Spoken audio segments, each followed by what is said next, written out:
आपने पिछले 1 साल की रिटर्न्स अगर चेक करी हो ग्लोबल मार्केट्स के अंदर, तो उसके अंदर आपने ये देखा होगा कि नैस्डैक जो कि यूएस मार्केट के अंदर लिस्टेड है, वहाँ पे एक टॉप टियर रिटर्न्स आई हैं। सिमिलर टाइप ऑफ रिटर्न्स हमारी सेंसेक्स और निफ्टी के अंदर भी दिखाई दी हैं। अगर आप शेयर बाजार का काम कर रहे हैं, तो आपके पास एक ऐसा प्लेटफॉर्म है ईटीएफ इन्वेस्टिंग के अंदर, जहाँ पे आप थोड़ी सी अगर रिसर्च करें तो आपको नैस्डैक 100 जैसे ईटीएफ इंडिया के अंदर भी लिस्टेड मिल जाएंगे, जिसके अंदर आप डायरेक्ट इन्वेस्टमेंट कर सकते हैं। इसी दौरान मैंने एक और ईटीएफ पकड़ा जो कि हांगकांग मार्केट के अंदर काम करता है और वहाँ के टॉप 30 टेक्नोलॉजी कंपनीज के अंदर उस ईटीएफ के अंदर इन्वेस्टमेंट करी हुई है। ये ईटीएफ का नाम है Mirae asset Hang Seng ETF, जिसके बारे में आप गूगल सर्च करना शुरू कर दें, क्योंकि आज की डेट में इस ईटीएफ के अंदर अराउंड 25% का डिक्लाइन आया हुआ है अपने ऑल टाइम हाई से। आज की डेट में अगर मैं कोई काम करता हूँ, 100 रुपया भी अगर मार्केट में इन्वेस्ट करना हो, तो आपको सबसे पहले ये चेक करना चाहिए कि सबसे ज़्यादा अपॉर्चुनिटी कहाँ पे दिखाई दे रही है। अगर आप मेरे को फॉलो कर रहे हैं पिछले 1 से 1.5 साल के टाइम पीरियड पे, आपने ये नोटिस किया होगा कि मेरी इनिशियल वीडियोस टॉप 5 की जो थी शुरू की, उसके अंदर मैंने नैस्डैक 100 और फैंग ईटीएफ के ऊपर बात करी थी। रीजन बीइंग, वो दोनों ईटीएफ अपने ऑल टाइम लो पे खड़े हुए थे और मैंने उन ईटीएफ को फर्दर स्टडी में ये चेक किया कि आज की डेट में अगर इंडिया में बैठ के अगर आपको यूएस मार्केट के अंदर इन्वेस्टमेंट करनी है, तो ये सबसे कॉस्ट एफिशिएंट और कॉस्ट इफेक्टिव मैनर है ईटीएफ इन्वेस्टिंग का। सिमिलर लाइंस पे आपने सेम चीज इंडिया के अंदर भी देख सकते हैं। जैसे आप इंडेक्स फंड में इन्वेस्ट करते हैं, जैसे आप कोई सेक्टोरल बेट लेते हैं, उसी सिमिलर लाइंस के अंदर आप ईटीएफ इन्वेस्टिंग इंडिया के अंदर भी इंडियन मार्केट के ऊपर कर सकते हैं। ये बात होगी हमारी ईटीएफ्स के ऊपर। अब इसी सिमिलर लाइंस पे मैंने ये नोटिस किया जब मैं ईटीएफ्स को स्टडी कर रहा था कि ये एक ऐसे ईटीएफ हैं जो इस टाइम टॉप डिक्लाइन पे खड़े हुए हैं, और उनको फर्दर खोलने पे ये समझ में आया कि ये एक ऐसा ईटीएफ है जो कि चाइना का बिगेस्ट 30 कंपनीज को ट्रैक करता है। अब बिगेस्ट 30 कंपनीज वो ऐसी टेक्नोलॉजी कंपनीज हैं जैसे कि जिनके नाम शायद आपको भी पता है, लेकिन आपको ये आइडिया नहीं है कि आप यहाँ पे बैठ के भी उनमें इन्वेस्टमेंट कर सकते हैं। आपका इंटरनेशनल पोर्टफोलियो ज़रूर होना चाहिए अगर आपकी एलोकेशन है टुवर्ड्स इक्विटीज़।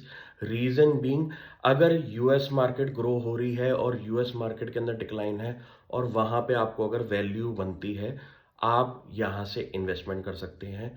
इंडियन मार्केट अगर आपको बहुत ज़्यादा ओवर हीटेड लगती है, बहुत ज़्यादा बढ़ चुकी है और हांगकांग की मार्केट में आपको डिक्लाइन दिखाई देता है, आप एक वैल्यू प्ले मार सकते हैं अगर आपके पास दिल दिमाग है कि कुछ पैसा आपका चाइना मार्केट में भी होना चाहिए। आज की डेट में अगर मैं अपने कंपटीशन की बात करूं इंडिया के सामने, तो वो बिगेस्ट कंपटीटर मैं चाइना को समझता हूं। रीजन बीइंग, जो चीज चाइना आज की डेट में कर रहा है वो अगले 10 से 15 साल लग जाएंगे इंडिया जैसी मार्केट को ग्रो होने के लिए। आप वहां पे कोई भी सेक्टर पकड़ें, कोई भी कंपनी पकड़ें, वो अपने स्केल पे ऐसे काम कर रही हैं जो कि हम विजन कर सकते हैं अगले 10 से 15 साल के टाइम पीरियड में। जैसे कि उस पोर्टफोलियो कंपनीज की अगर मैं कुछ कंपनीज के सामने आपके सामने बात करूं, नंबर 1 कंपनी बैदू, वो वहाँ की गूगल सर्च इंजन के नाम से कंपनी जानी जाती है। वहाँ की मार्केट के लिए अगर आपको कुछ भी सर्च करना है, आप सिर्फ बैदू यूज़ करते हैं। अगर नेक्स्ट कंपनी की मैं बात करूं, Xiaomi, जो कि इन वर्ल्ड की दिग्गज सेकंड लार्जेस्ट स्मार्टफोन मेकर है, उसमें अगर आपको थोड़ी सी दिलचस्पी दिखाई देती है, जैसे कि उनकी जो मोबाइल फ़ोन्स की रेंज है प्लस उनकी ईवी के अंदर जो एंट्री है, उन चीज़ों को देख के आपको ये समझ में आ जाएगा कि चाइना की बिगेस्ट मोबाइल कंपनी के अंदर आपको इन्वेस्टमेंट अगर करनी है, ये ईटीएफ रूट बेस्ट वे है। अगर मैं और कंपनीज की बात करूं जैसे कि JD.com, वो वहाँ की बिगेस्ट ई कॉमर्स कंपनी है, और साथ ही साथ अलीबाबा जो कि वर्ल्ड की one of the biggest e commerce company है, वो भी उस ईटीएफ बास्केट के अंदर आती है। ये ऐसी कुछ कंपनीज हैं जैसे कि टेंसेट कंपनी, जो कि चाइना की मोस्ट वैल्यूएबल कंपनी में से आती है और उस कंपनी को गेमिंग का बादशाह कहा जाता है।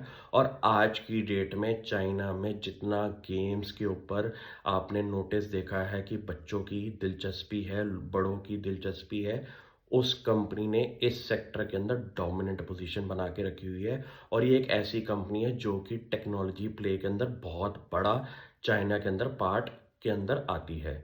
मैं ऐसी कंपनियों के नाम आपके सामने इसलिए थ्रो कर रहा हूँ कि टॉप 30 में से कुछ ऐसी कंपनीज आपके दिमाग में आनी चाहिए जिनके नाम आपने सुने हुए हैं।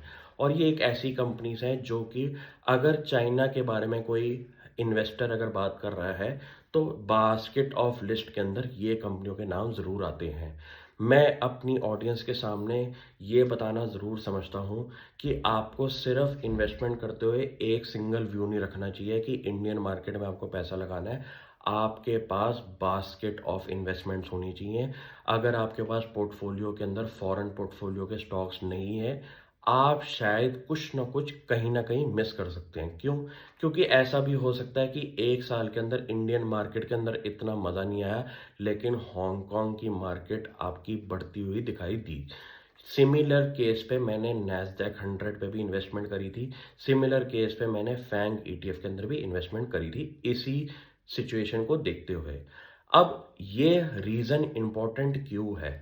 क्योंकि इंडिया के अंदर सबसे बड़ी बात है कि कंपटीशन अगर हम समझते हैं, तो वहाँ पे इंडिया के डोमेस्टिक प्लेयर तो कंपटीशन में है ही, लेकिन इंडिया की मार्केट के अंदर फॉरेन प्लेयर्स का भी बहुत बड़ा दबदबाव है, जिसकी वजह से इन कंपनीज को जो वैल्यूएशन मिल सकती है वो नहीं मिलती।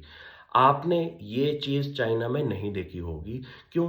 क्योंकि चाइना की एक ऐसी कंट्री है जहाँ पे आपके पास कहीं पे भी डोमेस्टिक कंपटीशन के अंदर कोई फॉरेन कंपटीशन आता है, चाइना उन कंपनीज की एंट्री को बैन कर देता है। उन्होंने अपने डोमेस्टिक इकोसिस्टम को इतना ज़्यादा इम्पोर्टेंट एरिया रखा है कि वहाँ की छोटी छोटी कंपनीज आज की डेट में अपने अपने सेक्टर्स के अंदर दिक्कत बादशाह बन चुकी हैं। आपको ये पता है कि वहाँ पे ना गूगल चलेगा, ना आपका व्हाट्सएप चलेगा, ना आपका फेसबुक चलेगा, ना आपका वहाँ पे कोई ई कॉमर्स साइट चलती है। रीज़न बीइंग, ये ऐसे कॉमन कॉमन प्लेसेस हैं जहाँ पे वहाँ की गवर्नमेंट ने डोमेस्टिक कंपनीज को इतनी ज़्यादा इंपॉर्टेंस दी है कि इस मार्केट की पॉपुलेशन को सिर्फ डोमेस्टिक कंपनीज ही लीड करें। क्योंकि ऐसे कॉम्प्लेक्स सेक्टर नहीं है जहाँ पे ये कंपनीज अपने आप को प्रूव नहीं कर सकती। इसलिए मेरे को चाइना एज अ कंपटीशन बहुत बढ़िया प्ले दिखता है, क्योंकि वो एक ऐसे सेगमेंट पे खड़ा हुआ है जहाँ पे इंडिया अगले 10 से 15 साल की विजन देख सकता है। अगर मैं आपके सामने वहाँ की विजन और नंबर्स की बात करूँ, तो वो एक ऐसी कंट्री है जहाँ पे अगर कोई ई कॉमर्स मार्केट की बात करता है तो उनकी ई कॉमर्स मार्केट इस टाइम $1.2 ट्रिलियन पे खड़ी हुई है। उनके फाइनेंशियल सेविंग्स, उनके स्मार्टफोन यूजर्स, उनका कुछ भी सेक्टर अगर आप पकड़ लें तो वो इंडिया की मार्केट से लीप्स एंड बाउंड्स पे है।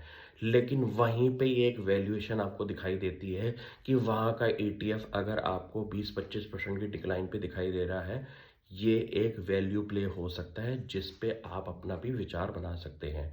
ऐसे कंटेंट के लिए मेरे को रीच आउट करें। मेरे को बड़ा मज़ा आता है अपने लाइक माइंडेड लोगों से बात करके। Thank you.